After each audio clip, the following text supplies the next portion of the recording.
Hello guys, there is another name among the Arsenal transfer talk this morning, and it is a familiar name. It's the name of Lyon striker Alexandre Lacazette. Jason Burt, I believe it was, of The Telegraph, ran a story last night saying that Arsenal have been quoted a fee of 55 million euros with a further 12 million euros in add-ons if they want to sign Alexandre Lacazette. That's 48.7 million pounds with 10.6 million pounds on top. You're looking at about 60 million pounds all in all. And apparently talks have already taken place between Arsenal and Lacazette about Lyon, about Lacazette.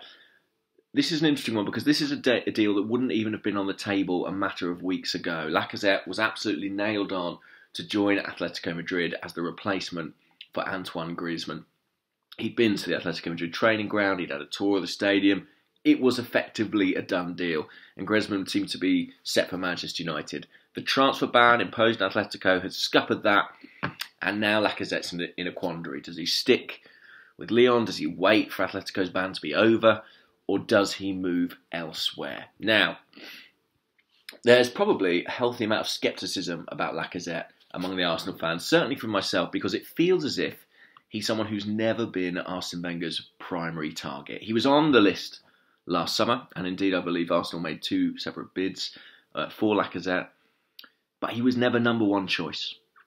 Jamie Vardy, of course, was the number one choice. Maybe we dodged a bullet there, and after Lacazette was deemed too expensive, we ended up with Lucas Perez.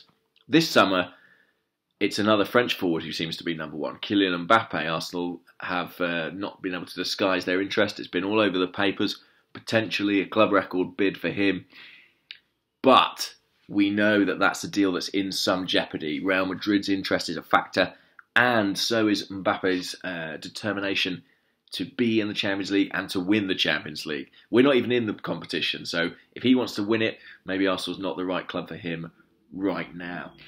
So it's natural and right that there should be backup options, alternative options, and Lacazette seemingly is one.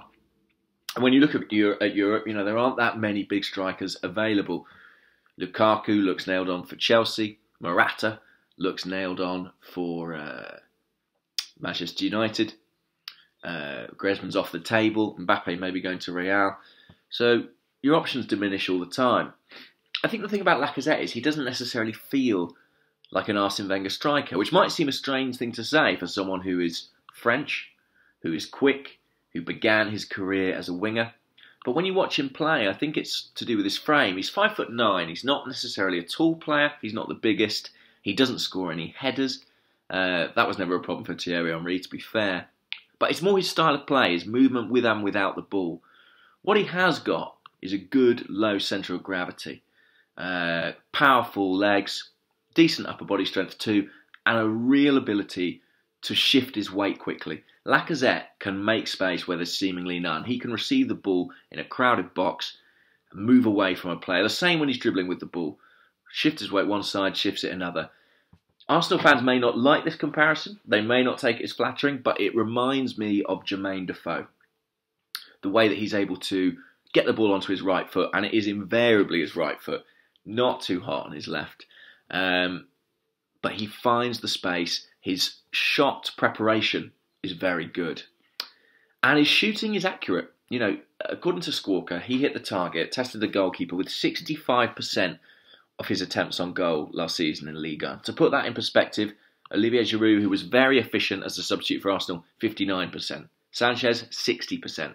Welbeck, 53%. 65% for Lacazette. So he's clinical. He has developed from being a wide player and then someone who used to drop deep into someone who's more of a penalty box striker. Now, do I think he's worth £60 million? I think in today's market he probably is. Is he the guy Arsenal need? I don't know. He's not an Mbappe or an Aubameyang, someone who's going to really be transformative and bring a new dimension to this Arsenal attack, potentially. I think Lacazette is a more one-dimensional player. I think he's more of a straight lines player, but he is very efficient. What he's got going for him, he has improved year on year.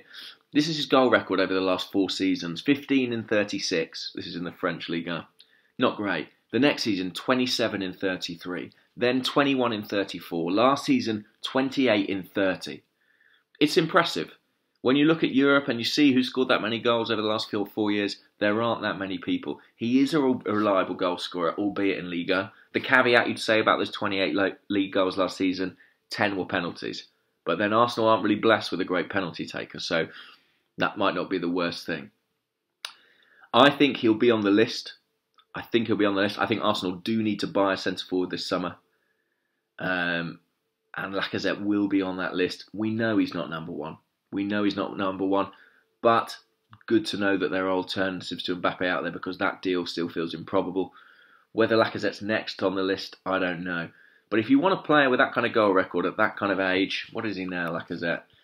He's 26, just into his prime now. I think it is going to cost you 60 million quid. I think that is the going rate.